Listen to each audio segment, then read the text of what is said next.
Hello friends, seven global classes में आप सभी का स्वागत है। आज मैं फिर से बिहार दुर्गा का प्रैक्टिस सेट 5 लेकर आया हूं दोस्तों। इसमें हम सब प्रश्नों का पूर्ण व्याख्या के साथ अध्ययन करेंगे। तो दोस्तों इस वीडियो को शुरू से अंत तक जरूर देखें। अगर हमारे यूट्यूब चैनल को आपने अभी तक सब्सक्राइब नहीं किया तो जल्द से सब्सक्राइब कर लीजिए। चलिए बिना देरी के शुरू करते हैं आज का पहला सवाल। आज का पहला सवाल एक निम्नलिखित में से कौन सा सबसे अधिक प्रत्यास्थ है। इसका सही उत्तर हो जाएगा ऑप्शन सी, स्टील जो है वो सबसे अधिक प्रत्यास्थ पदार्थ है। ये ऑप्शन का अकॉर्डिंग, विकल्प के अकॉर्डिंग जो है दोस्तों ये स्टील सही हो जाएगा आंसर यहाँ पे। प्रत्यास्थता गुणांक जो है दोस्तों, इसका नियम जो है ये हुक ने दिया था। प्रत्यास्थता का नियम किसने दिया था? तो हुक ने दिया था। प्रत्यास्थता गुणांक का फॉर्मूला जो होता है दोस्तों वो प्रतिबल इज बटे विकृति होता है। प्रतिबल इजकल टू प्रतिबल बटे विकृति होता है।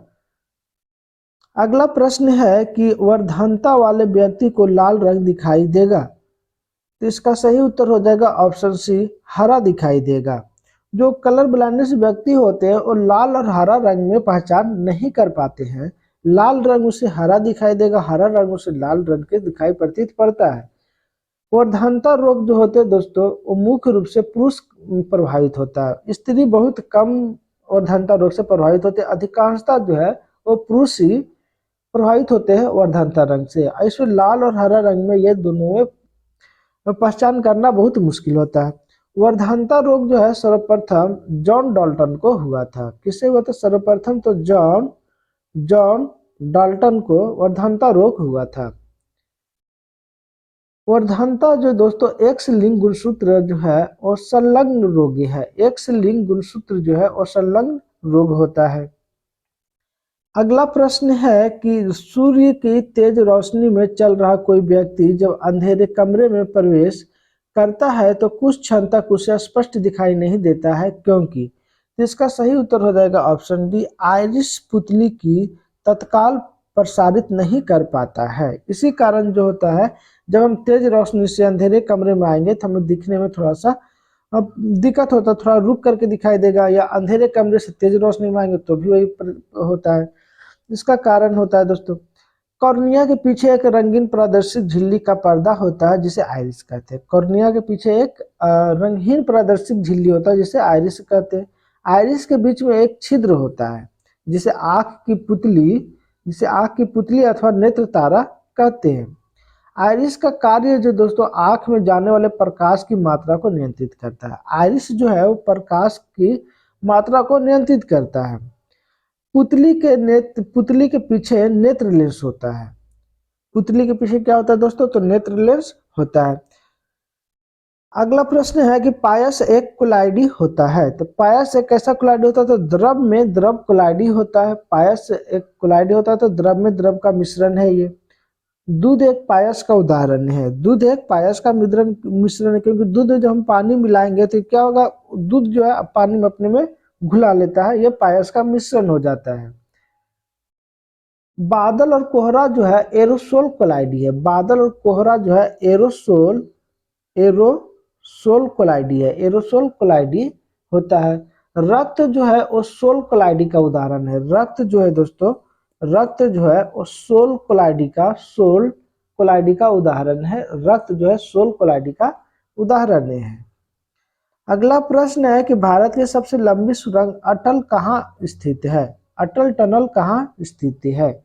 इसका सही उत्तर हो जाएगा ऑप्शन डी, हिमाचल प्रदेश में अटल टनल भारत की सबसे लंबी सुरंग स्थित है। इसकी ये जो ऊंचाई है दोस्तों, कितनी ऊंचाई पे बना हुआ है? सबसे ऊंचा टनल भी यही है दोस्तों। तो 10,000 फीट की ऊंचाई पर बनाया गया है। 10,000 फीट की ऊंचाई पर विश्व के सबसे लंबी सुरंग बनाया गया है। इसकी लंबाई जो है दोस्तों, अटल सुरंग की लंबाई जो है वो 9.02 किलोमीटर है। 9.02 किलोमीटर अटल टनल की लंबाई है। अटल टनल जो है मनाली और लेह मार्ग को जोड़ता है। मनाली और लेह मार्ग को जोड़ता है। जो रोहतांग सुरंग के से संबंधित है, ये किस सुरंग से संबंधित है? तो रोहतांग सुरंग से संबंधित है। इससे सुरंग से संबंधित कुछ और प्रश्न भी देख लेते हैं दोस्तों। तो बनिहाल दर्रे से जम्मू कश्मीर से श्रीनगर मार्ग को जोड़ा जाता है। बनिहाल दर्रा जो है जम्मू कश्मीर को श्रीनगर से जोड़ते हैं। शिप किला दर्रा जो है वो शिमला और तिब्बत को जोड़ती है। शिप किला दर्रे जो है वो तिब्बत और शिमला को जोड़ता है। तिब्बत और शिमला को जोड़ता है। बुर्जिल दर्रा जो है श्रीनगर और गिलगित को जोड़ता है। जवाहर सुरंग जो है वो बनिहाल दर्रा में अवस्थित है। जवाहर सुरंग जो है वो बनिहाल दर्रा में स्थित है और जवाहर सुरंग जो है जम्मू कश्मीर और संघीय प्रदेश के में स्थित है। जम्मू कश्मीर के संघीय प्रदेश में जवाहर सुरंग स्थित है। अगला प्रश्न है कि भारत के सबसे अधिक साक्षर संघ राज्य क्षेत्र कौन सा है? तो इसका सही उत्तर हो जाएगा ऑप्शन बी, लक्षद्वीप जो है वो भारत का सबसे साक्षर, जो सबसे पढ़े लिखे वाले राज्य है, केंद्र शासित क्षेत्र है लक्षद्वीप। अगला प्रश्न है कि रक्त के प्रतिस्पंदन पदार्थ कौन है? तो इसका सही उत्तर हो जाएगा ऑप्शन बी, हेपेरिन जो है वो रक्त के प्रतिस्पंदन पदार्थ है। इससे संबंधित प्रश्न है दोस्तों कि फाइब्रोजन जो है एक प्रोटीन होता है। जब प्लाज्मा में से फाइब्रोजन नामक प्रोटीन निकाल लिया जाता है तो शेष प्लाज्मा को सीरम कहा जाता है। शेष बचे हुए प्लाज्मा को क्या कहते हैं? तो सीरम कहते हैं। रक्त एक तरल संयोजी ऊतक है। रक्त कैसा ऊतक होता है? तो रक्त एक तरल संयोजी ऊतक होता है। अगला प्रश्न है कि भारतीय अर्थव्यवस्था के लिए हिंदू वृद्धि दर पद किसने बनाया था? तो इसका सही उत्तर हो जाएगा ऑप्शन सी, राजकृष्ण ने बनाया था हिंदू वृद्धि दर। अगला प्रश्न है कि मीठे स्वाद की अनुभूति के जीभ पर स्वाद केंद्र स्थित होते हैं। तो इसका सही उत्तर हो जाएगा ऑप्शन ए, अग्रभाग जो है वो मीठे स्वाद को पहले करता है, मतलब जीभ के आगे जो रहेगा अग्रभाग जो मीठे स्वाद को करता है। जीभ का ऊपरी सतह पर कई छोटे छोटे अंकुर होते हैं जिन्हें स्वाद कलिका कहते हैं। स्वाद कलिका कहते हैं। जीभ के पार्श्व भाग में, कंठ के निकट वाले भाग में कड़वे स्वाद का केंद्र स्थित रहता है। कड़वे स्वाद का कहाँ रहता है? सबसे कंठ के निकट रहता है, मतलब पार्श्व भाग, सबसे पीछे वाले भाग में। जीभ के बगल के भाग में खट्टे स्वाद का आभास होता है। जीभ के बगल में कौन सा भाग होगा? तो खट्टे भाग का अभाव होगा। जीभ अपनी गति के कारण भोजन को निगलने में मदद करती है। जीभ जो है वो स्क्वेमस एपिथेलियम ऊतक द्वारा निर्मित होते हैं। जीभ का निर्माण जो होता है एक्वेसम एपिथेलियम ऊतक द्वारा बना होता है। अगला प्रश्न है कि जिम कॉर्बेट नेशनल पार्क मुख्य रूप से किस वन्यजीव अभयारण्य वन्यजीव प्राणी के संरक्षण से संबंधित है? इसका सही उत्तर हो जाएगा ऑप्शन डी, बाघ। बाघ के लिए जिम कॉर्बेट नेशनल पार्क मुख्य रूप से विख्यात है और ये जो है भारत का सबसे पहला और सबसे पुराना पार्क है। सबसे पुराना पार्क है जहाँ बाघों की रक्षा किया जाता है। इसका पुराना नाम जो है, जिम कॉर्बेट नेशनल पार्क का पुराना नाम जो है वो हेली नेशनल पार्क है। पुराना नाम क्या है इसका? तो हेली नेशनल पार्क है। हेली नेशनल पार्क है। जिम कॉर्बेट राष्ट्रीय उद्यान जो है ये उत्तराखंड में स्थित है। कहाँ स्थित है? तो उत्तराखंड में स्थित है। उत्तराखंड में स्थित है। अगला प्रश्न है कि विश्व बैंक का एक अन्य नाम है। विश्व बैंक का एक अन्य नाम है, तो इसका सही उत्तर हो जाएगा ऑप्शन ए, अंतर्राष्ट्रीय पुनर्निर्माण तथा विकास बैंक विश्व बैंक का एक अन्य नाम है। अगला प्रश्न है कि भारत के राष्ट्रपति के पास कितने प्रकार का आपातकालीन अधिकार है? तो इसका सही उत्तर हो जाएगा ऑप्शन डी, 3 प्रकार का आपातकालीन अधिकार भारत के राष्ट्रपति का है। पहला आपातकालीन अधिकार जो है अनुच्छेद जो है दोस्तों अनुच्छेद 352 के अंतर्गत है। अनुच्छेद 352 के अंतर्गत राष्ट्रीय आपातकाल लागू कर सकते हैं। कौन सा आपातकाल? तो राष्ट्रीय आपातकाल 352 के अंतर्गत। दूसरा जो आपातकाल है दोस्तों 356 अनुच्छेद 356 के अंतर्गत जो आपातकाल लागू कर सकते हैं वो राष्ट्रपति शासन की घोषणा जो है राष्ट्रपति शासन की घोषणा 356 के अंतर्गत किया जाता है। तीसरी जो है वो वित्तीय आपातकाल। वित्तीय आपातकाल अनुच्छेद 360 के अंतर्गत, अनुच्छेद 360 के अंतर्गत वित्तीय आपातकाल लागू कर सकते हैं राष्ट्रपति। तो ये 3 प्रकार का जो है दोस्तों आपातकाल लागू कर सकते हैं भारत के राष्ट्रपति। अब जो बात किया जाए कि भारत में राष्ट्र के राष्ट्रीय आपातकालीन शक्ति किस देश के संविधान से लिया गया, तो जर्मन के वाइमर गणराज्य से लिया गया। जर्मन के वाइमर गणराज्य से लिया गया है। ये 1935 के भारत शासन संविधान अधिनियम से लिया गया है और ये मुख्य रूप से भारत के 1935 शासन अधिनियम था उसके अंतर्गत ये लिया गया। लेकिन किस देश से लिया गया, तो जर्मन के वाइमर गणराज्य से। भारत में 3 बार राष्ट्रीय आपातकाल लागू हुआ है। भारत में 3 बार अब तक राष्ट्रीय आपातकाल लागू हुआ है। पहला जो हुआ था वो 1962 ईस्वी, पहला राष्ट्रीय आपातकाल कब लागू हुआ तो 1962 में। दूसरा कब हुआ तो 1971 में। तीसरा कब हुआ तो 1975 में। ये 3 बार भारत में राष्ट्रीय आपातकाल लागू किया गया था। भारत में राष्ट्रपति शासन जो है सर्वप्रथम 1951 ईस्वी में, 1951 ईस्वी में पंजाब के भरवां सरकार के विरुद्ध लागू हुआ था। और सबसे पहला कहाँ हुआ था तो पंजाब में हुआ था, भरवां सरकार के विरुद्ध 1951 ईस्वी में। भारत में अब तक वित्तीय आपातकाल लागू नहीं किया गया है। भारत में अब तक वित्तीय आपातकाल जो है वो लागू नहीं किया गया है। अगला प्रश्न है कि दक्षिण अफ्रीका के किस शहर में गांधी जी को श्वेत लोगों द्वारा पीटा और ट्रेन से नीचे फेंक दिया गया था। इसका सही उत्तर हो जाएगा ऑप्शन डी, पीटर मेरिकबर्ग के लोगों द्वारा। दक्षिण अफ्रीका में पीटर मेरिकबर्ग ने गांधी जी को श्वेत लोगों द्वारा पीटा गया और मारकर उसे ट्रेन से नीचे फेंक दिया गया था। गांधी जी जो अफ्रीका 1893 ईस्वी में सेठ अब्दुल्ला नाम के व्यापारी के पैरवीकार के रूप में गया था। दक्षिण अफ्रीका में रंगभेद नीति का शिकार गांधी जी को भी होना पड़ा था। इंडियन ओपिनियन नामक प्रसिद्ध समाचार पत्र गांधी जी दक्षिण अफ्रीका में निकालना प्रारंभ किए थे। इंडियन ओपिनियन पत्रकार जो है वो गांधी जी ने दक्षिण अफ्रीका में निकालना प्रारंभ किए थे। 7 जून 1893 ईस्वी को गांधी जी को पीटरवर्थ में रेलवे स्टेशन पर रंगभेद नीति का सामना करना पड़ा था। गांधी जी के पास उस ट्रेन का फर्स्ट क्लास का टिकट रहते हुए भी नस्लवाद का शिकार होना पड़ा। फर्स्ट क्लास के टिकट रहने के बावजूद नस्लवाद रंगभेद नीति के कारण उन्हें ट्रेन से उतार दिया गया था। गांधी जी डरबन से पिट्योरी जाने के लिए ट्रेन की यात्रा के क्रम में यह घटना हुआ था। डरबन से कहाँ जा रहे थे तो पिट्योरी जा रहे थे। गांधी जी के जीवन में यह घटना जो अत्यंत प्रभावकारी और क्रांतिकारी परिवर्तनकारी रहा था। गांधी जी ने दक्षिण अफ्रीका के नटाल इंडियन कांग्रेस की स्थापना 1894 ईस्वी में किए थे। दक्षिण अफ्रीका में नटाल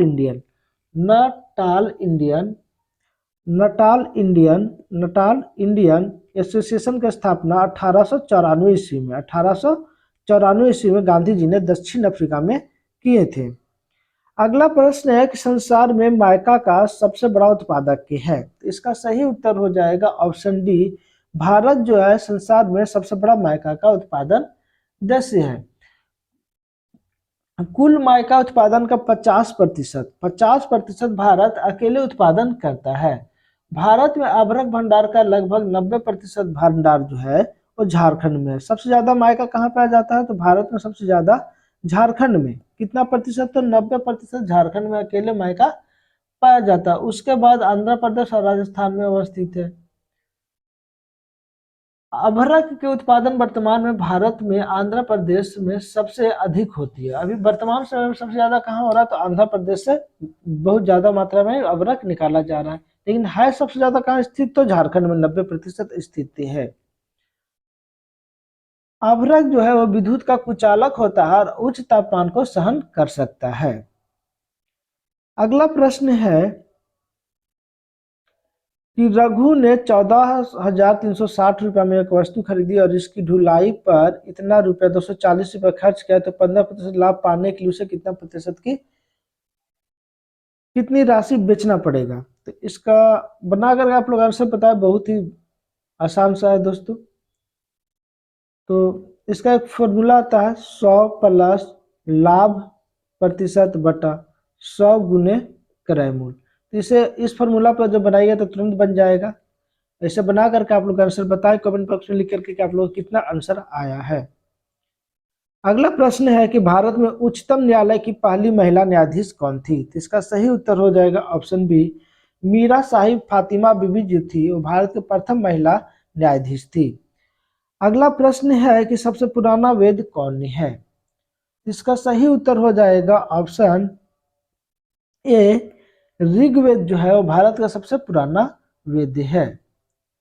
अगला प्रश्न है कि किसी हॉल में उपस्थित लोगों में से 7/9 उपलब्ध कुर्सियों में से 9/13 भाग पर बैठे हैं, शेष लोग खड़े हैं। यदि 28 खाली कुर्सियां हैं तो कितनी कुर्सियां खाली होती यदि हॉल में प्रत्येक व्यक्ति बैठा होता? इसका आप लोग आंसर बनाकर बताएं दोस्तों कि इसका आंसर कितना आएगा। अगला प्रश्न है कि अब तक के समस्त मानव जीवन का इतिहास वर्ग संघर्ष का इतिहास है, यह कथन किसका है? तो इसका सही उत्तर हो जाएगा ऑप्शन बी, मार्क्स का यह कथन है। अगला प्रश्न है कि भारत का शेक्सपियर किसे कहा जाता है? तो इसका सही उत्तर हो जाएगा ऑप्शन सी, कालिदास को भारत का शेक्सपियर कहा जाता है। कालिदास जो है वो भारत का सबसे बड़ा संस्कृत भाषा के विद्वान माने जाते हैं। सूरदास जो थे, सूरदास का सूरसागर और साहित्य लहरी पुस्तक बहुत ही फेमस हुआ है। कबीरदास जी थे, कबीरदास गृहस्थ जीवन में रहकर मोक्ष प्राप्त करने में विश्वास व्यक्त करते थे और कबीरदास निर्गुण संत थे। कैसे संत थे? तो निर्गुण संत थे। कबीरदास निर्गुण संत थे। तुलसीदास द्वारा अवधी बोली में अकबर के शासन काल में रामचरितमानस पुस्तक लिखे। अवधी भाषा में रामचरितमानस पुस्तक लिखे थे। और कालिदास का प्रथम रचना जो है ऋतु संहार है। ऋतु संहार जो है वो कालिदास की लिखी गई प्रथम पुस्तक है। अगला प्रश्न है कि 3 साल में 5,000 पर चक्रवृद्धि ब्याज क्या है यदि ब्याज दर पहले वर्ष 4%, दूसरे वर्ष 3%, तीसरे वर्ष 2% है? इसको चलिए बनाते हैं दोस्तों। कह रहा है कि और जो मूलधन कितना दिया हो, मूलधन 5,000 रुपया दिया हुआ हो और प्रथम वर्ष का दर जो है 4%, द्वितीय वर्ष का 3% और तृतीय वर्ष का 2% दिया हो और जो समय है वो 3 साल दिया हो। तो मिश्र धन बराबर फॉर्मूला लिख लेते हैं। मिश्र धन हमको ज्ञात करना है। चक्रवृद्धि ब्याज ज्ञात करने से पहले हमको मिश्र धन ज्ञात होना चाहिए। मिश्र धन जब ज्ञात होगा तो मूलधन और ब्याज बराबर होता है मिश्र धन माइनस मूलधन। तो मिश्र धन में हम मूलधन को माइनस कर देंगे तो हमको चक्रवृद्धि ब्याज पता चल जाएगा। तो मिश्र धन जो का फॉर्मूला होता है मूलधन प्रॉफिट 1 प्लस R1 बटा 100 इंटू 1 प्लस R2 बटा 100 इंटू 1 प्लस R3 बटा 100। क्योंकि 3 साल दिया हुआ है तो 3 साल को हम अलग अलग साल में 3 बार व्यक्त कर दिए। अब यहाँ पे हम पुट करते हैं। प्रॉफिट कितना दिया हुआ है तो 5,000। 1 प्लस R1 कितना दिया हुआ है? R1 4% है, 4/100। R2 कितना दिया हुआ है? 3 वर्ष तो 3/100। R3 कितना दिया हुआ है? 2% तो 2/100। इसे हम मल्टीप्लिकेशन कर लेंगे तो 5,000 इंटू इसका एलसीएम लेकर के बनाएंगे तो कितना आएगा? इंटू 104/100 गुने 103/100 गुने 102/100। इसे हम पूरा काटेंगे, कैलकुलेशन करेंगे तो हमको आएगा 5,463.12। तो इतना हमें मिश्रधन ज्ञात हो गया। तो ब्याज बराबर फॉर्मूला होता है मिश्रधन माइनस मूलधन। तो मिश्रधन कितना हुआ 5663.12 माइनस 5000। तो मिश्र ब्याज कितना हो जाएगा, इसमें माइनस कर देंगे तो 463.12 हमें आंसर प्राप्त हो जाएगा। तो 463.12 ऑप्शन डी में दिया हुआ है। ऑप्शन डी में दिया हुआ तो ये इसका आंसर हो जाएगा। अगला प्रश्न है कि निम्नलिखित में से किस शासक ने 5 दुर्गों की एक श्रृंखला बनाई है जिसे मानकोट का दुर्ग कहा जाता है।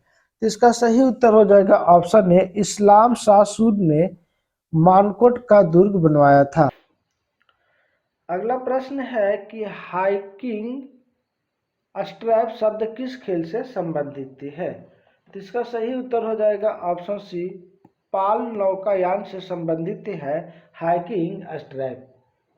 अगला प्रश्न है कि सिकंदर के हमले के समय भारत पर निम्नलिखित राजवंशों में किस एक का शासन था। तो इसका सही उत्तर हो जाएगा ऑप्शन बी, नंद वंश का शासक था। सिकंदर के हमले के समय उत्तर भारत पर नंद वंश का शासन था। सिकंदर के समय मगध में धनानंद शासक थे। कौन थे? तो धनानंद जी शासक थे। नंद वंश का संस्थापक महापद्म नंद थे। इन्होंने एकराट की उपाधि धारण किया था। महापद्म नंद जो थे वो एकराट की उपाधि धारण किए थे। मौर्य वंश के संस्थापक जो थे वो मौर्य वंश के संस्थापक चंद्रगुप्त मौर्य थे। कण्व वंश के संस्थापक जो थे वो वासुदेव थे। और शुंग वंश के संस्थापक जो थे वो पुष्यमित्र शुंग थे। और नंद वंश के महापद्म नंद थे संस्थापक। अगला प्रश्न है कि अपनी मदुरै विजय कृति में अपने पति हुक्का के विजय अभियानों का वर्णन करने वाले कवित्री कौन थी। तो इसका सही उत्तर हो जाएगा ऑप्शन डी, गंगा देवी। अपनी मदुरै विजय कृति में पति कांपन के विजय अभियान का वर्णन करने वाली कवित्री गंगा देवी थी। अगला प्रश्न है कि बुद्ध के मृत्यु के पश्चात प्रथम बौद्ध संगीत की अध्यक्षता किसके द्वारा की गई थी। तो इसका सही उत्तर हो जाएगा ऑप्शन ए, महाकश्यप के द्वारा प्रथम बौद्ध संगीत का आयोजन की अध्यक्षता किया गया था। महावीर बुद्ध की मृत्यु कब हुई थी? तो 483 ईस्वी पूर्व महावीर बुद्ध की मृत्यु हुई थी। बौद्ध धर्म के में बुद्ध की मृत्यु को महापरिनिर्वाण कहते हैं। मृत्यु को बौद्ध के मृत्यु क्या कहते हैं? तो महापरिनिर्वाण कहते हैं। महापरिनिर्वाण कहते हैं। प्रथम बौद्ध संगीत जो है वो अजात शत्रु के समय में राजगृह में हुआ था। अजात शत्रु के शासनकाल में राजगृह में हुआ था। द्वितीय बौद्ध संगीत जो है वो काला शोक के समय में और ये जो द्वितीय बौद्ध संगीत का आयोजन हुआ था ये हुआ था वैशाली में। ये कहाँ हुआ था? तो द्वितीय बौद्ध संगीत कहाँ हुआ था? तो वैशाली में। तृतीय बौद्ध संगीत अशोक के शासनकाल में हुआ था। और ये हुआ था पाटलिपुत्र में। और चतुर्थ बौद्ध संगीत जो है वो कनिष्क के समय में हुआ था। चतुर्थ बौद्ध संगीत कनिष्क के समय में हुआ था और यह कश्मीर में हुआ था। कहाँ हुआ था? तो कश्मीर में हुआ था। विनय पिटक में बौद्ध धर्म के संघ संबंधित नियम एवं आचार संबंधी विषयों का उल्लेख किया गया है। और सूत पिटक में बुद्ध का उपदेशों का संग्रह है। सूत पिटक में गौतम बुद्ध के उपदेशों का संग्रह है। अभिधम्म पिटक में गौतम बुद्ध के दार्शनिक सिद्धांतों का संग्रह है। और ललित विस्तार में बुद्ध को देवता मानकर उनके जीवन तथा कार्यों का चमत्कारिक वर्णन प्रस्तुत किया गया है। ललित विस्तार में उनके जीवन के बारे में तथा कार्यों को चमत्कारिक वर्णन प्रस्तुत किया गया है। अगला प्रश्न है कि अनुशीलन समिति नामक क्रांतिकारी संगठन का केंद्र कहाँ स्थित था? तो इसका सही उत्तर हो जाएगा ऑप्शन ए, बंगाल में स्थित था। अगला प्रश्न है कि आजाद हिंद फौज में मुकदमे के पैरवी के लिए गठित टीम का नेतृत्व किसने किया था? तो इसका सही उत्तर हो जाएगा ऑप्शन सी, भूला भाई देसाई ने इसका नेतृत्व किए थे। आजाद हिंद फौज के मुकदमे पर पैरवी के लिए भूला भाई देसाई, तेज बहादुर अस्पू, जवाहरलाल नेहरू, केन काटजू और आसफ अली थे।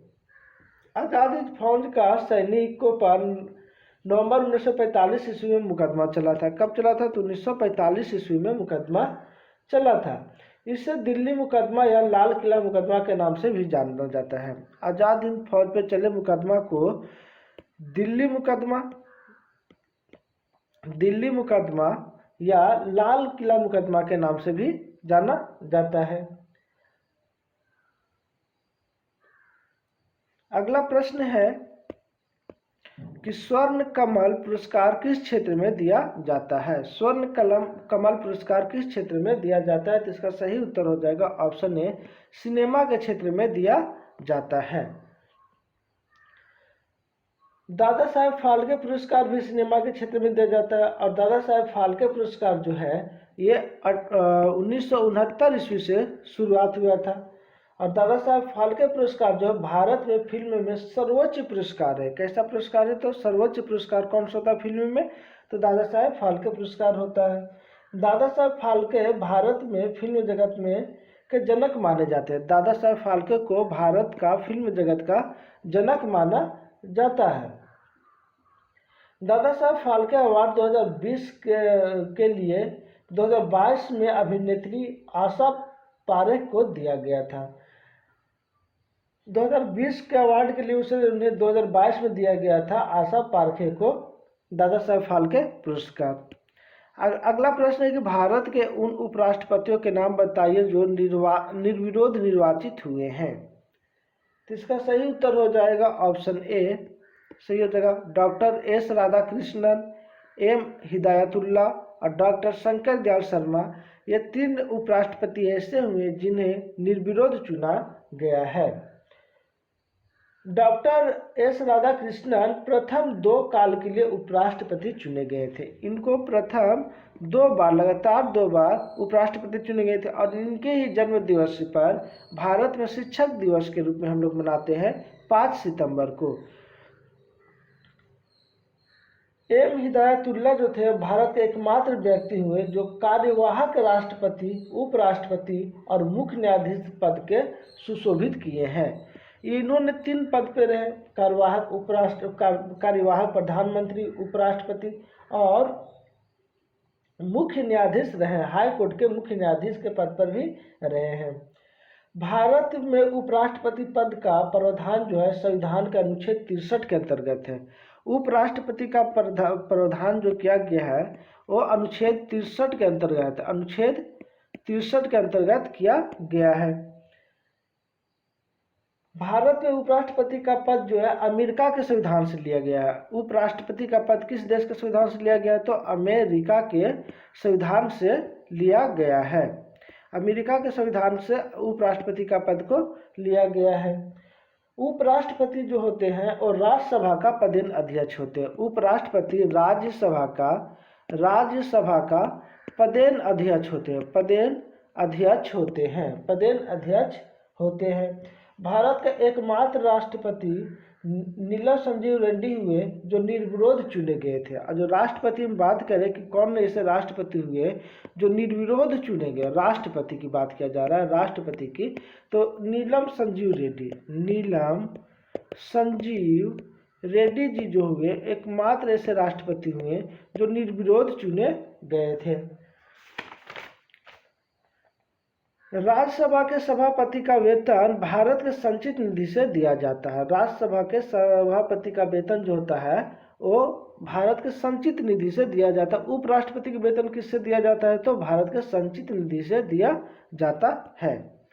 अगला प्रश्न है कि अंतर्राष्ट्रीय नेशनल मंडेला दिवस प्रतिवर्ष किस दिन को मनाया जाता है? अंतर्राष्ट्रीय नेशनल मंडेला दिवस। अंतर्राष्ट्रीय नेशनल मंडेला दिवस कब मनाया जाता है? तो इसका सही उत्तर हो जाएगा ऑप्शन ए 18 जुलाई को प्रतिवर्ष अंतर्राष्ट्रीय नेशनल मंडेला दिवस के रूप में हम लोग मनाते हैं। नेशनल मंडेला को दक्षिण अफ्रीका का गांधी कहा जाता है। नेशनल मंडेला जी को दक्षिण अफ्रीका का गांधी कहा जाता है। नेशनल मंडेला को भारत रत्न जो है 1990 ईस्वी में दिया गया, जो दूसरा गैर भारतीय प्राप्त व्यक्ति थे। दूसरा गैर भारतीय हुए जिन्हें भारत रत्न से सम्मानित किया गया था। वर्तमान में गांधी जो है मंडेला पुरस्कार, गांधी मंडेला पुरस्कार 2022 हिमाचल प्रदेश के राज्यपाल द्वारा दलाई लामा को दिया गया है। गांधी मंडेला पुरस्कार 2022 हिमाचल प्रदेश के राज्यपाल के द्वारा दलाई लामा को दिया गया है। अगला प्रश्न है कि इग्नू का मुख्यालय कहाँ पर है? इग्नू का मुख्यालय कहाँ पर है? तो इसका सही उत्तर हो जाएगा, इग्नू का मुख्यालय जो है वो नई दिल्ली में स्थित है। इग्नू की स्थापना की बात करें तो इग्नू की स्थापना जो है वो 1985 ईस्वी में इग्नू की स्थापना की गई थी और इसकी मुख्यालय नई दिल्ली में स्थापित है। अगला प्रश्न है कि प्रसिद्ध जगन्नाथ मंदिर किस राज्य में स्थित है? प्रसिद्ध जगन्नाथ मंदिर किस राज्य में स्थित है? तो इसका सही उत्तर हो जाएगा ऑप्शन ए ओडिशा राज्य में प्रसिद्ध जगन्नाथ मंदिर स्थित है। अगला प्रश्न है कि साइकिल के ट्यूब गर्मियों में अधिकतर क्यों फटते हैं? तो इसका सही उत्तर हो जाएगा ऑप्शन ए गर्मी के कारण ट्यूब में उपस्थित वायु फैलती है और इस फैलाव के कारण ट्यूब फट जाता है। यही अगला इससे संबंधित प्रश्न है कि रेलगाड़ी में दो पटरियों के बीच थोड़ा सा जगह क्यों छोड़ दिया जाता है?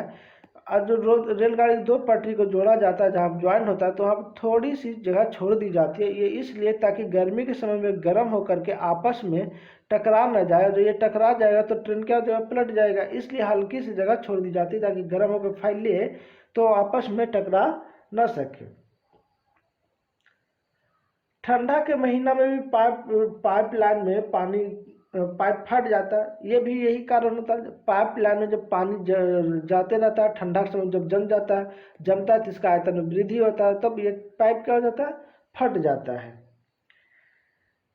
अगला प्रश्न है कि पृथ्वी की कक्षा में उपस्थापित होने वाला प्रथम कृत्रिम उपग्रह कौन सा था? तो इसका सही उत्तर हो जाएगा ऑप्शन बी स्पुतनिक 1 जो थे वो प्रथम कृत्रिम उपग्रह जो है जो पृथ्वी कक्ष में स्थापित हुआ था। और ये जो है 4 अक्टूबर 1957 ईस्वी को स्पुतनिक 1 को पूर्व सोवियत संघ द्वारा अंतरिक्ष में छोड़ा गया, जो विश्व का प्रथम उपग्रह था। ये स्पुतनिक 1 जो है वो विश्व का प्रथम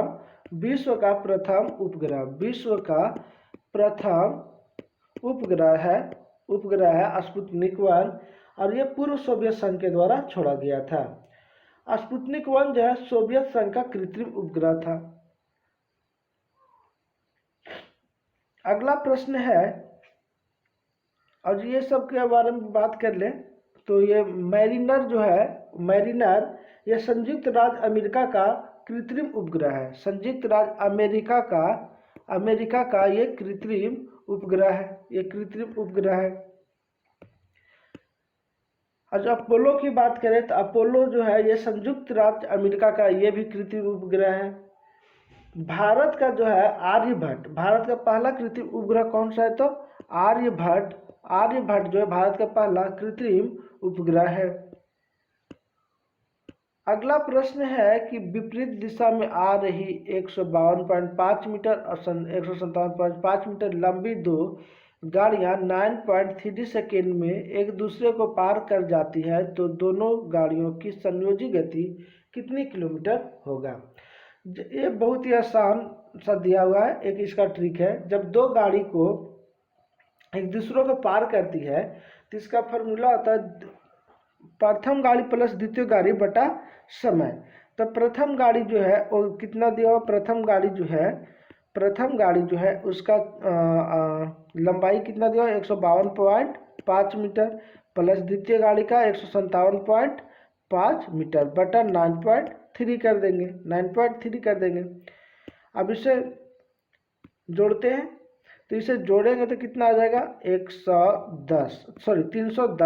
310 बटा 9.3 हो जाएगा।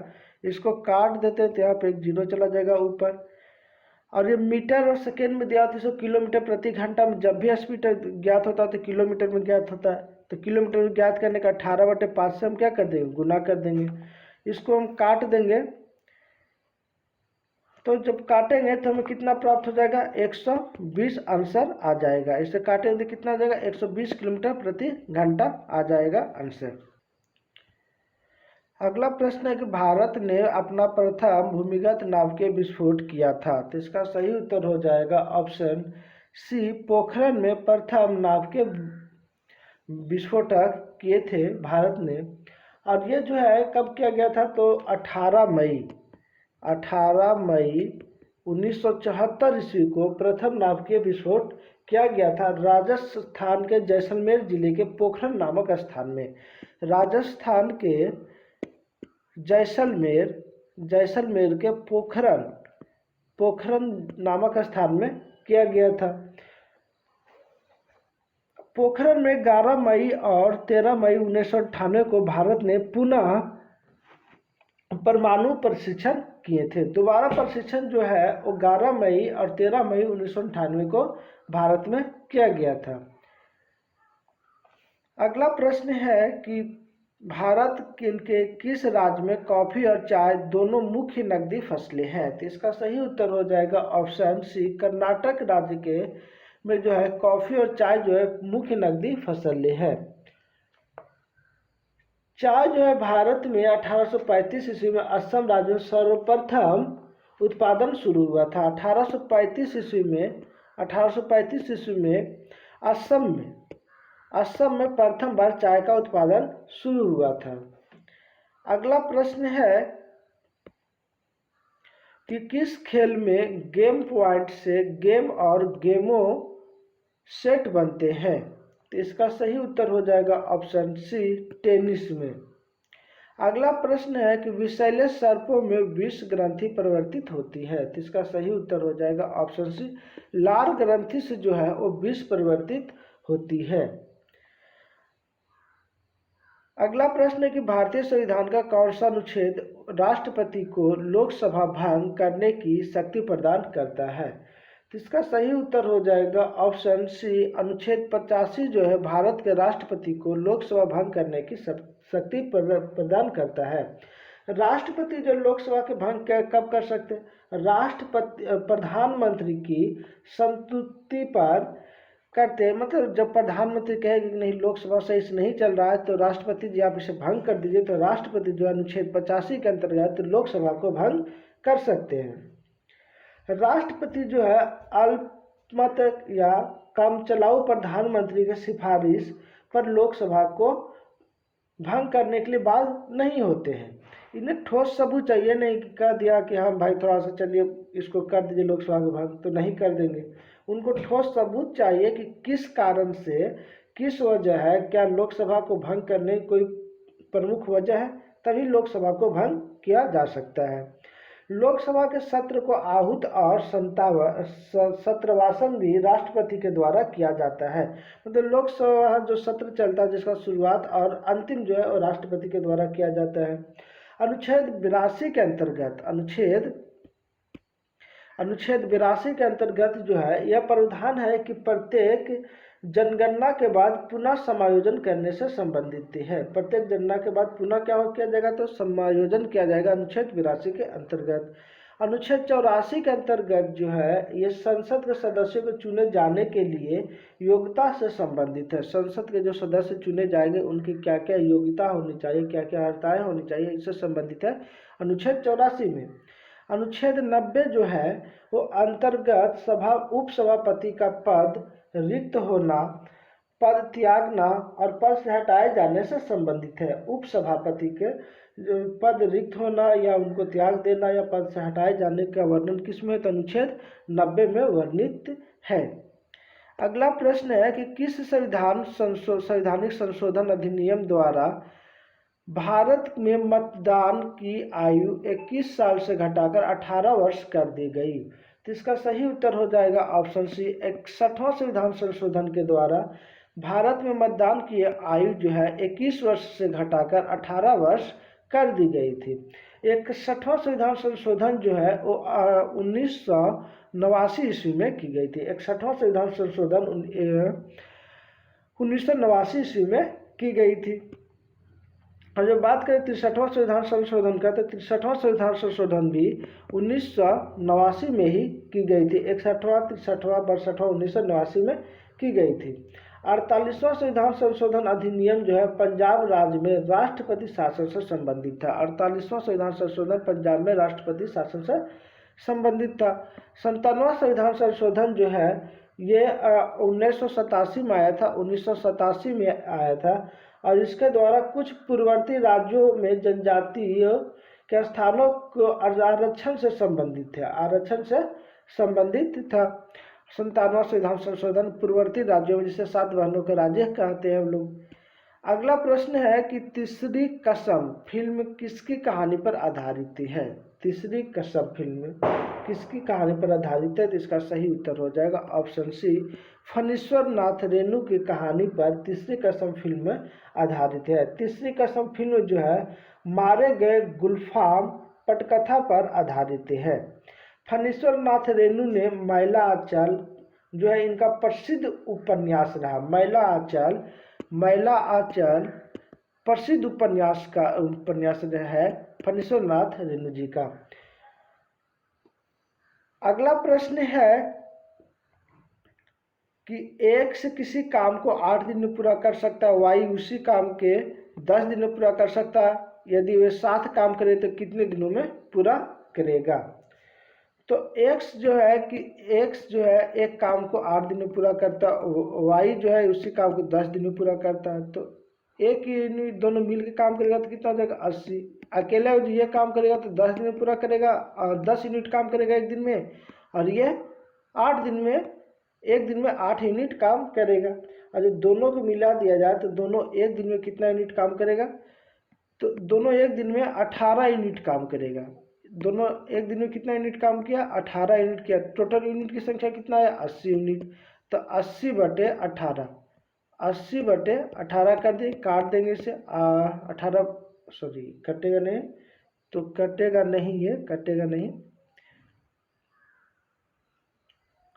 कितना आया 80/18, 80/18। तो इसको हम यहाँ पे पूर्णांक में आंसर दिया हुआ है, तो 9 दूनी 18, 40 दूनी 80, 9 चक 36 और 4 40। तो ऑप्शन सी हो जाएगा 4.4/9। इसका आंसर हो जाएगा ऑप्शन सी, आंसर आ जाएगा। अगला प्रश्न है कि महात्मा गांधी ने अपना रंगभेद के विरुद्ध आंदोलन कहाँ शुरू किया था। तो रंग भेद के विरुद्ध दक्षिण अफ्रीका में शुरू किया गया था महात्मा गांधी जी के द्वारा। और ये कहाँ गया था, तो नटाल में किया गया था। नटाल में गांधी जी के द्वारा रंग भेद नीति आंदोलन शुरू किए थे। रंग भेद जो नीति जो है वो दक्षिण अफ्रीका में गांधी जी ने नटाल प्रांत से किया था। गांधी जी को यहाँ से नटाल से जोहान्सबर्ग जा रहे थे, इसी बीच उनको ट्रेन से गोरे लोग धक्का दे दिया था। ट्रेन का फर्स्ट क्लास के टिकट होते हुए गांधी जी को ट्रेन से उतार दिया गया था, क्योंकि गांधी जी काले आए थे और उन लोग अपने आप को गोरे मानते थे। तो यहाँ पे गोरे और काले की जो रंग भेद नीति थी, इसके कारण गांधी जी को प्रताड़ित किया गया था और इससे बहुत ही আহিत हुए और इन्होंने अपना एक आंदोलन शुरू किया। प्रथम आंदोलन जो था वो दक्षिण अफ्रीका में नटाल में शुरू किए थे, रंगभेद आंदोलन। और जब भारत में प्रथम आंदोलन के पूछा जाए तो भारत में प्रथम आंदोलन जो गांधी जी द्वारा शुरू किया गया था वो चंपारण सत्याग्रह या चंपारण आंदोलन था, जो 1917 ईस्वी में 1917 ईस्वी में शुरू किया गया था। गांधी जी के द्वारा 1917 ईस्वी में किया गया था। अगला प्रश्न है कि निम्नलिखित में कौन सा भारतीय नागरिक का मूलभूत अधिकार नहीं है। तो इसका सही उत्तर हो जाएगा ऑप्शन ए, जायदाद का अधिकार जो है ये भारत का मूलभूत अधिकार नहीं है, या संपत्ति का अधिकार कर सकते हैं। संपत्ति का अधिकार जो है वो मूलभूत अधिकार नहीं रहा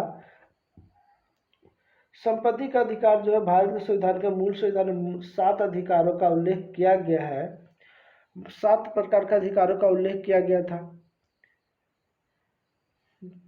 जिसमें से संपत्ति का अधिकार को हटा दिया गया।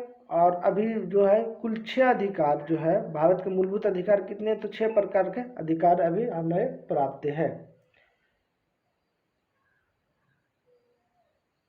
अगला प्रश्न है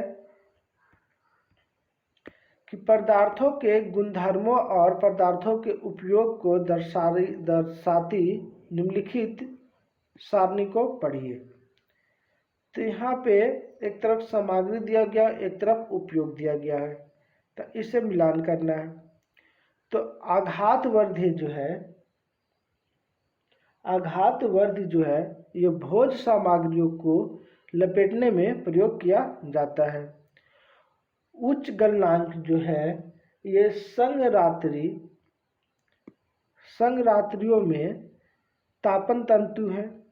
ऊष्मा का प्रकाश का सुचालक जो है, ऊष्मा और प्रकाश का सुचालक जो है वो हो जाएगा सेल में इलेक्ट्रॉन के रूप में। परबल धातु हो जाएगा सेतु निर्माण में, इसका प्रयोग किया जाता है। पुल का निर्माण में परबल धातु का प्रयोग करते हैं। उच्च ऊष्मा प्रसार गुणांक जो है वो थर्मामीटर के निर्माण में किया जाता है।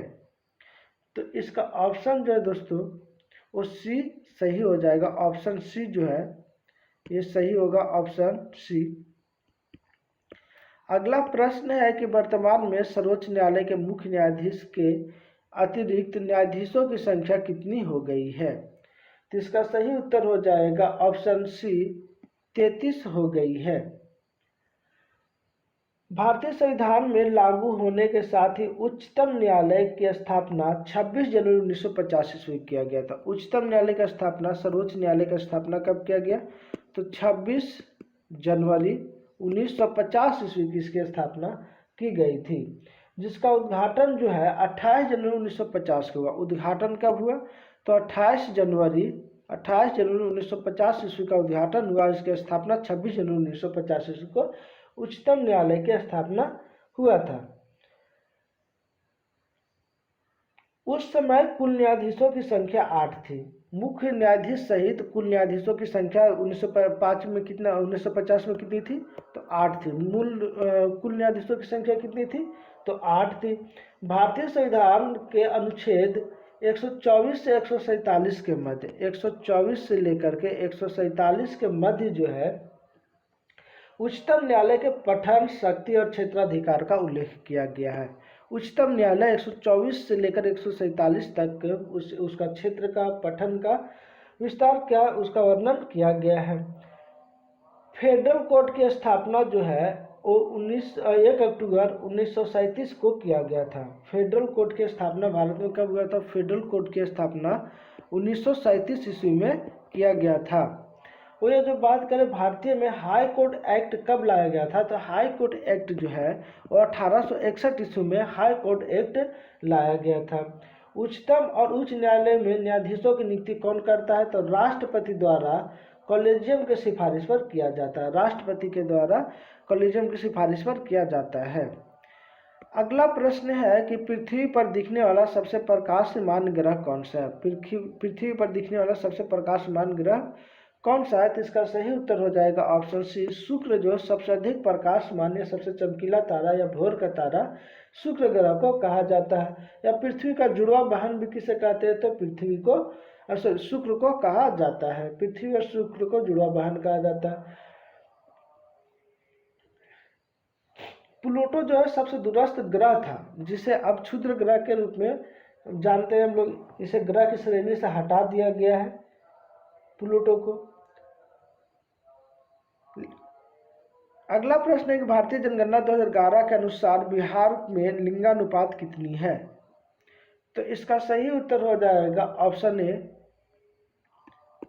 918 जो है 2011 जनगणना के अनुसार बिहार का लिंगानुपात है। और जो भारत की लिंगानुपात पिछले 2011 जनगणना के अनुसार तो 943 है। भारत का लिंगानुपात कितना है? तो 943 है। 2011 जनगणना के अनुसार सर्वाधिक लिंगानुपात केरल में था। केरल में था तो कितना था, तो 1084 लिंगानुपात था। 2011 जनगणना के अनुसार न्यूनतम जो है लिंगानुपात वो हरियाणा राज्य का था 879 न्यूनतम था हरियाणा का। 2011 जनगणना के अनुसार सर्वाधिक लिंगानुपात वाला संघीय प्रदेश लक्षद्वीप था। संघीय या केंद्र शासित प्रदेश लक्षद्वीप था और वहाँ जो लिंगानुपात जो था 1037 था। अगला प्रश्न है कि किसी ईंट द्वारा नियत क्षेत्रफल पर लगाए जाने वाले दाब के संदर्भ में निम्नलिखित में से कौन सा कथन सही है। तो इसका सही उत्तर हो जाएगा ऑप्शन बी, केवल एक जो है वो सही होगा। दाब क्षेत्रफल के व्युत्क्रमानुपाती होता है। दाब जो है हमेशा क्षेत्रफल के क्या होता है, तो व्युत्क्रमानुपाती होता है। दाब इक्वल टू होता है बल बटा क्षेत्रफल। दाब बराबर फॉर्मूला ही होता है बल बटा क्षेत्रफल। दाब बराबर बल बटा क्षेत्रफल होता है। दाब की दिशा आरोपित बल के दिशा में होती है। दाब की दिशा जो होता है आरोपित बल के दिशा में होता है। दाब का एसआई मात्रक जो है न्यूटन प्रति मीटर स्क्वायर होता है या पास्कल भी होता है। दाब का एसआई मात्रक पास्कल होता है या न्यूटन प्रति मीटर स्क्वायर होता है। दाब का अन्य मात्रक क्या होता है, बार या आइटम कहा जाता है। दाब का अन्य मात्रक को बार या आइटम भी कहा जाता है। एक बार इक्वल टू 10 के पावर 5 न्यूटन प्रति मीटर स्क्वायर होता है। एक बार इक्वल टू 10 के पावर -10 के पावर 5 न्यूटन मीटर स्क्वायर होता है। या एक टॉर भी होता है, आइटम होता है और टॉर भी होता है। दाब का अन्य मात्रक एक टॉर बराबर कितना होता है, तो एक टॉर बराबर 1 mm ऑफ Hg होता है। अगला प्रश्न एक निम्नलिखित में से कौन सा रक्त समूह उस व्यक्ति को दिया जा सकता है जिसका रक्त समूह ए है। तो इसका सही उत्तर हो जाएगा ऑप्शन बी, ए वाले और या ओ वाले व्यक्ति जो है वो ए रक्त समूह वाले को दे सकते हैं। रक्त समूह ओ जो है वो सर्वदाता रक्त समूह कहलाता है। इसमें कोई एंटीजन नहीं होता है। इसमें ओ में जो है कोई एंटीजन होता ही नहीं है, इसलिए ये सभी को रक्त दे सकता है। और जो इसमें ओ प्लस और ओ माइनस की बात कर लिया जाए तो ओ माइनस जो है वो सभी को दे सकता है। ओ प्लस और माइनस, ओ माइनस बहुत ही कम आदमी में पाया जाता है, ओ प्लस अधिक में होता है। ओ ऐसे भी अधिक आदमियों में नहीं पाया जाता, लेकिन ओ जो है प्लस और माइनस की जब बात कर लिया जाए, ओ प्लस या माइनस में, तो माइनस जो है बहुत ही इधर अवस्था में पाया जाता है। रक्त समूह ए बी जो हो गया, रक्त समूह ए बी ये सर्वग्राही रक्त समूह होता है। सर्वग्राही रक्त समूह होता है और ये जो है सभी से रक्त ग्रहण कर सकता है क्योंकि इसमें कोई एंटीबॉडी नहीं होता है। ए बी में जो है कोई एंटीबॉडी नहीं पाया जाता है। ओ में कोई एंटीजन नहीं पाया जाता। ओ में क्या नहीं पाया जाता है, तो एंटीजन नहीं पाया जाता। इसमें एंटीजन नहीं पाया जाता। ए बी में कोई एंटीबॉडी नहीं पाया जाता है। रक्त समूह का खोज जो है वो कार्ल लैंड अस्टीनर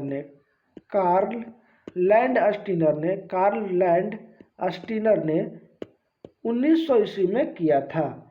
ए रक्त समूह वाले व्यक्ति को ए या ओ रक्त चढ़ाया जा सकता है। ओ रक्त समूह सभी रक्त समूह वाले व्यक्ति को चढ़ाया जा सकता है। अगला प्रश्न है कि पैरोमीटर नापता है, पोटोमीटर नापता है। तो इसका सही उत्तर हो जाएगा ऑप्शन बी, वाष्पो उत्सर्जन को पोटोमीटर द्वारा नापते हैं। गैनोग पोटोमीटर जो है वाष्पोत्सर्जन की दर मापक, पूरा इसका नाम जो है वो गैनोग पोटोमीटर जो है वाष्पोत्सर्जन को नापता है। अगला प्रश्न है कि डीएनए की प्रकृति किस अवस्था में होती है। तो इसका सही उत्तर हो जाएगा ऑप्शन सी, एक एस प्रावस्था में पाया जाता है डीएनए की प्रकृति। डीएनए जो है इसके अंतर्गत एस फेज के अंतर्गत डीएनए का संश्लेषण होता है। एस फेज के अंतर्गत डीएनए का संश्लेषण किया जाता है। एस फेज के अंतर्गत डीएनए का संश्लेषण किया जाता है। डीएनए को जो है अधिकांश मात्रा में केंद्रक में होती है। डीएनए जो अधिकांश मात्रा में कहाँ पाई जाती है, तो केंद्रक में पाई जाती है। यद्यपि इसमें कुछ मात्रा माइटोकॉन्ड्रिया या हरित लवक में भी मिलता है। कुछ मात्रा जो है माइटोकॉन्ड्रिया या हरित लवक में भी मिलता है।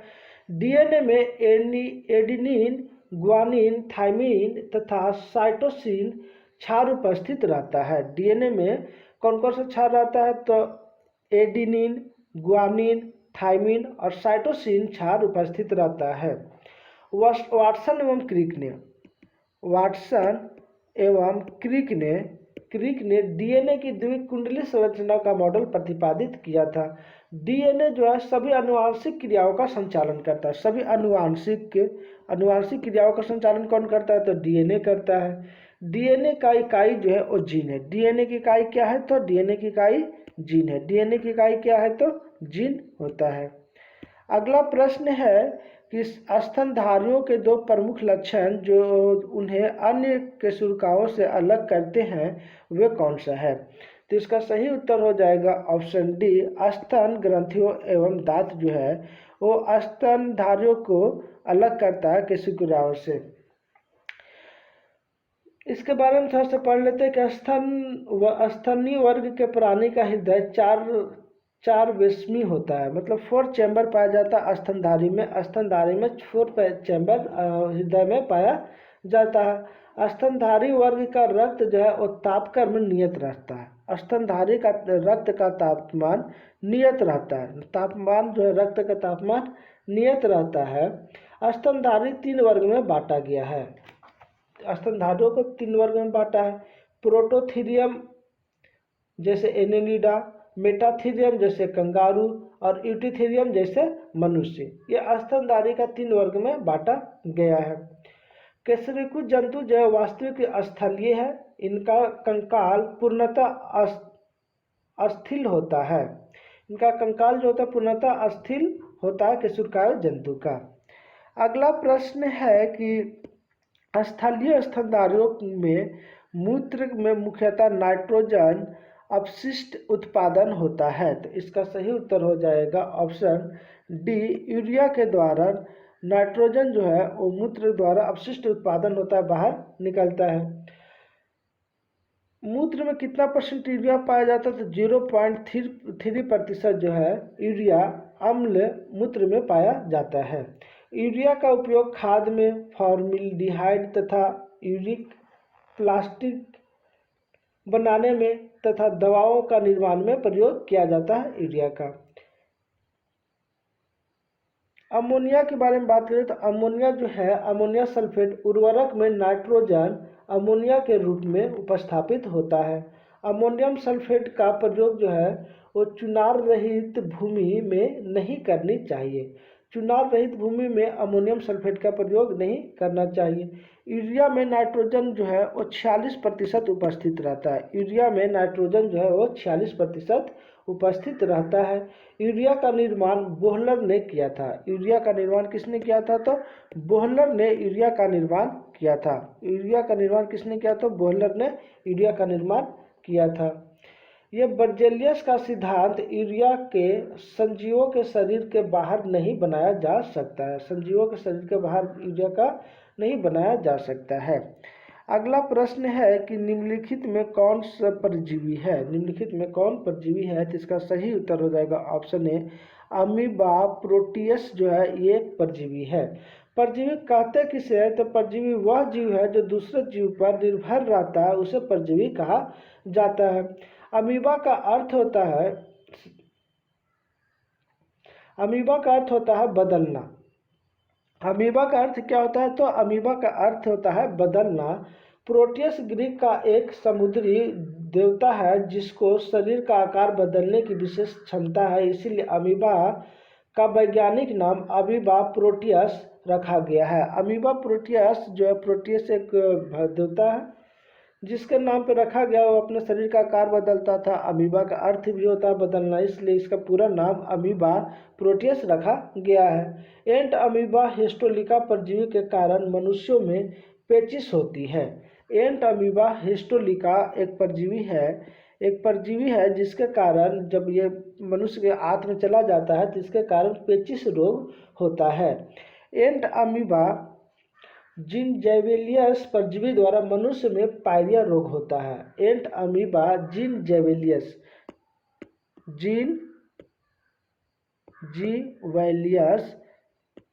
एंट अमीबा जिनजेविलियस नामक से क्या होता है तो पायरिया रोग होता है। कौन सा रोग होता है तो पायरिया रोग होता है मनुष्यों में। यूग्लिना को हरा प्रोटोजोआ कहा जाता है। यूग्लिना को हरा प्रोटोजोआ कहा जाता है। अगला प्रश्न है कि गुणसूत्र की अनुगति संख्या पाई जाती है। गुणसूत्र की अगुणित संख्या पाई जाती है, तो इसका सही उत्तर हो जाएगा ऑप्शन डी। अमीबा में जो है गुणसूत्र की अगुणित संख्या पाई जाती है। असूत्री विभाजन जो है जीवाणुओं में पाया जाता है, नीलहरित शैवाल में पाया जाता है, ईस्ट में पाया जाता है, अमीबा में पाया जाता है, प्रोटोजो आदि में होता है असूत्रीय विभाजन होता है। मनुष्य में गुणसूत्रों की संख्या 46 होता है। मनुष्य में गुणसूत्रों की संख्या कितनी होती है तो 46 होता है। ट्रेंटोकाइटस में गुणसूत्रों की संख्या सबसे अधिक होता है। ट्रेंटोकाइटस में गुणसूत्रों की संख्या सबसे अधिक होता है। ये 1300 से लेकर के 1600 के बीच इसमें गुणसूत्र पाया जाता है। गुणसूत्र का नामकरण जो है वो डब्लू वाल्टेयर ने किया था। डब्लू वाल्टेयर ने किया था और ये 1888 में गुणसूत्र का नामकरण किया था। जीवाणु का खोज जो है ल्यूवेनहॉक ने किया था। जीवाणु का खोज किसने किया था तो ल्यूवेनहॉक ने किया था। वायरस मुख्य रूप से प्रोटीन तथा न्यूक्लिक अम्ल में बने होते हैं। वायरस जो होता है मुख्य रूप से किस में बनता है तो प्रोटीन तथा न्यूक्लिक अम्ल के बने होते हैं वायरस। अगला प्रश्न है कि हमारे शरीर में पाए जाने वाला फास्फोरस तत्व उपस्थित रहता है, तो इसका सही उत्तर हो जाएगा ऑप्शन बी। हड्डियों एवं दांतों में फास्फोरस तत्व उपस्थित रहता है। हमारे शरीर में हड्डियों की संख्या टोटल कितनी होती है तो 206 हमारे शरीर में हड्डियां होती हैं। मनुष्य में दांतों की संख्या कितनी होती है तो 32 पाया जाता है मनुष्य में दांतों की संख्या। जब बच्चा जब दूध की दांत होता है तो दूध की दांतों की संख्या कितनी होती है तो 20 होती है। अस्थि से अस्थि के जोड़ को लिगामेंट्स कहते हैं। अस्थि को जोड़ा जाता है उसे क्या कहते हैं तो लिगामेंट्स कहा जाता है। लिगामेंट्स कहा जाता है। मांसपेशी एवं अस्थि के जोड़ को टेंडन कहते हैं। टेंडन कहते हैं। अस्थि और मांस को जो जोड़ा है उसे क्या कहते हैं तो टेंडन कहते हैं। और अस्थि को अस्थि से जोड़ा जाता है उसे लिगामेंट्स कहा जाता है। अगला प्रश्न है कि वसा संचित होती है। वसा संचित होती है तो इसका सही उत्तर हो जाएगा ऑप्शन ए। एडिपोज में वसा संचित होती है। एडिपोज में वसा संचित होती है। यह जो है ये खाद्य पदार्थ में स्वाद उत्पन्न करती है। यह जो है वसा जो है खाद्य पदार्थ में स्वाद उत्पन्न करती है। यह ठोस रूप से शरीर को ऊर्जा प्रदान करती है। ठोस रूप से शरीर को ऊर्जा प्रदान करती है। इससे संबंधित कुछ और अलग प्रश्न पर देख लेते हैं। विटामिन के जो है जीवाणुओं द्वारा हमारे कोलन में संश्लेषित होता है तथा वहाँ का उसका अवशोषण भी करता है। वसा जो है ग्लिसरॉल एवं वसीय अम्ल का एक एस्टर होता है। वसा जो ग्लिसरॉल और वसीय अम्ल का एस्टर होता है। 1 ग्राम वसा में 9.3 किलो कैलोरी ऊर्जा उत्पन्न होता है। 1 ग्राम वसा में 9.3 किलो कैलोरी ऊर्जा उत्पन्न होता है। वसा का शरीर में इनका संश्लेषण माइटोकॉन्ड्रिया द्वारा किया जाता है। वसा का जो संश्लेषण किया जाता है माइटोकॉन्ड्रिया द्वारा किया जाता है। वसा का संश्लेषण माइटोकॉन्ड्रिया द्वारा किया जाता है। अगला प्रश्न है कि 21-23 किसका डेंटल सूत्र है। तो किसका डेंटल सूत्र है ये तो इसका सही उत्तर हो जाएगा ऑप्शन सी। आदमी का ये डेंटल सूत्र है। मनुष्य का दंत सूत्र का जो है ये कितना होता है तो 21-23/21-23। जबड़े के प्रत्येक ओर 2 कृंतक, 1 नरदनक, 2 अग्र चरणवक तथा 3 चरणवक दांत पाए जाते हैं।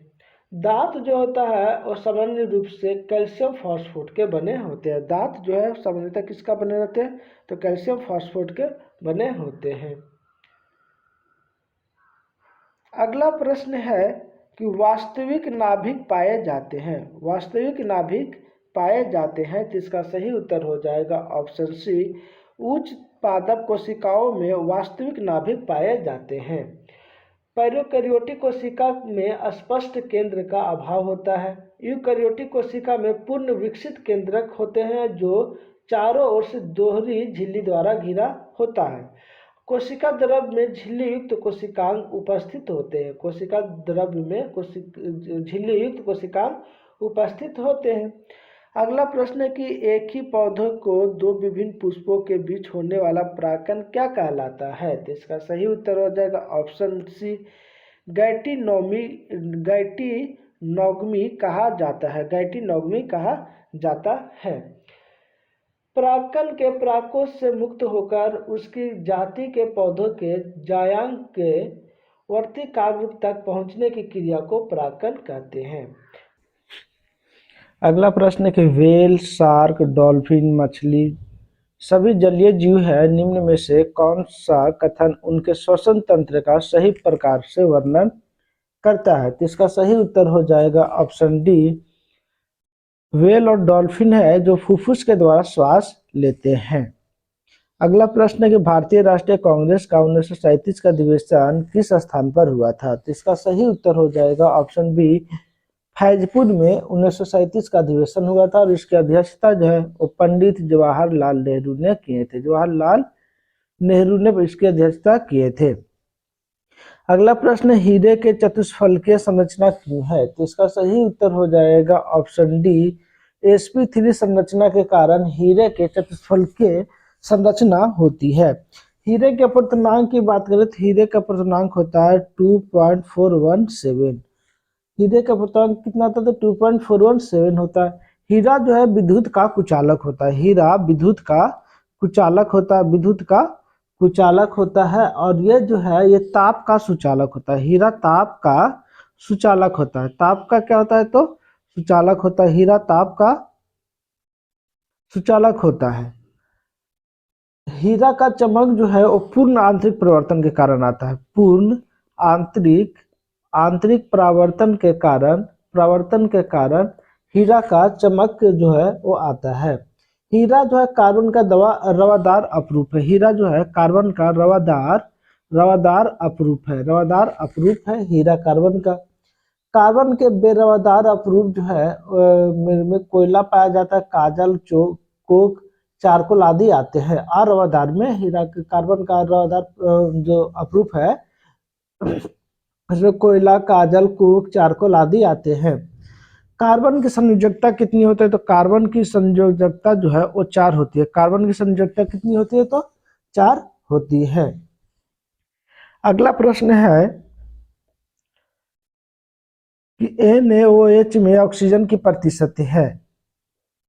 सोडियम हाइड्रोक्साइड में ऑक्सीजन का प्रतिशत कितना होता है, तो इसका सही उत्तर हो जाएगा ऑप्शन डी, 40 होता है। सोडियम हाइड्रोक्साइड में ऑक्सीजन का प्रतिशत जो है वो 40% पाया जाता है। सोडियम हाइड्रोक्साइड जो है एक परवल क्षार है, एक परवल क्षार है। सोडियम हाइड्रोक्साइड कैसा है, तो एक परवल क्षारक है। अगला प्रश्न है कि सन 1930 ईस्वी में कांग्रेस का सविनय आंदोलन इतना सफल हुआ कि निम्नलिखित शहरों में से एक में अंग्रेजी राज के चिन्ह कई महीनों तक गायब हो गए थे। तो कौन सा ऐसा जगह है जहां से सविनय आंदोलन के समय अंग्रेज का चिन्ह तक गायब कर दिया गया था, तो वो आंदोलन था बढ़ी में आंदोलन इतना प्रबल था कि सविनय आंदोलन वहां से अंग्रेज का लगभग नामो निशान मिटा दिया गया था। अगला प्रश्न है कि किस शासक द्वारा सर्वप्रथम पाटलिपुत्र की राजधानी के रूप में चयन किया गया था, तो इसका सही उत्तर हो जाएगा ऑप्शन सी, उदयनी के द्वारा पाटलिपुत्र शहर को राजधानी के रूप में चयनित किया गया था। उदयनी जो है वो अजातशत्रु का पुत्र था और अजातशत्रु की हत्या करके अपनी गद्दी पर बैठा था। उदयनी या हर्यक वंश का ये शासक था। हर्यक वंश का ये शासक था। हर्यक वंश को पितृहंता वंश भी कहा जाता है, क्योंकि इसमें जितने भी शासक हुए वो अपने पिता की हत्या करके गद्दी पर बैठे थे। उदयनी जो गंगा नदी के तट पर जो पूर्व नाम था, जो पाटलिपुत्र का पूर्व नाम क्या था, तो इसका पूर्व नाम था पुरुषपुर। पुरुषपुर और कुसुमपुर। पुरुषपुर और कुसुमपुर पाटलिपुत्र का, कुसुमपुर और पुरुषपुर पाटलिपुत्र का पूर्व नाम था। बाद में इसे शेरशाह सूरी द्वारा पटना शहर की स्थापना किया गया था। शेरशाह सूरी के द्वारा पटना शहर की स्थापना किया गया था। अगला प्रश्न है कि किस देश की सीमा बिहार राज्य से जुड़ती है। इसका सही उत्तर हो जाएगा ऑप्शन बी, नेपाल देश की सीमा बिहार राज्य से जुड़ती है। अगला प्रश्न है कि रॉबर्ट ओवन निम्नलिखित में से किस देश का निवासी था। तो इसका सही उत्तर हो जाएगा रॉबर्ट ओवन जो थे वो ग्रेट ब्रिटेन के एक निवासी था, और ये जो है समाजवाद शब्द का प्रयोग किए थे। सर्वप्रथम रॉबर्ट ओवन जो थे वो समाजवाद शब्द का प्रयोग सर्वप्रथम किए थे। अगला प्रश्न है कि निम्न में से किसने प्रथम विश्व युद्ध के समय युद्ध का अंत करो का नारा दिया था। युद्ध का अंत करो का नारा सर्वप्रथम किसने दिया। तो इसका सही उत्तर हो जाएगा ऑप्शन ए, लेनिन ने यह नारा दिया था कि युद्ध का अंत करो। व्लादिमीर लेनिन का जन्म जो है वो 22 अप्रैल 1870 ईस्वी को हुआ था, और मृत्यु इसका 1 जनवरी 1924 ईस्वी को हुआ था। यह बोलेस्विक दल का नेता था। ये कौन से दल का नेता था लेनिन, तो बोलेस्विक दल के नेता थे, बोलेस्विक दल का नेता थे। अगला सवाल है कि श्रीनगर नदी निम्नलिखित से किस नदी के किनारे बसा हुआ था। श्रीनगर जो है वो झेलम नदी के किनारे बसा हुआ है। श्रीनगर झेलम नदी के किनारे बसा। झेलम नदी जो है वो पीर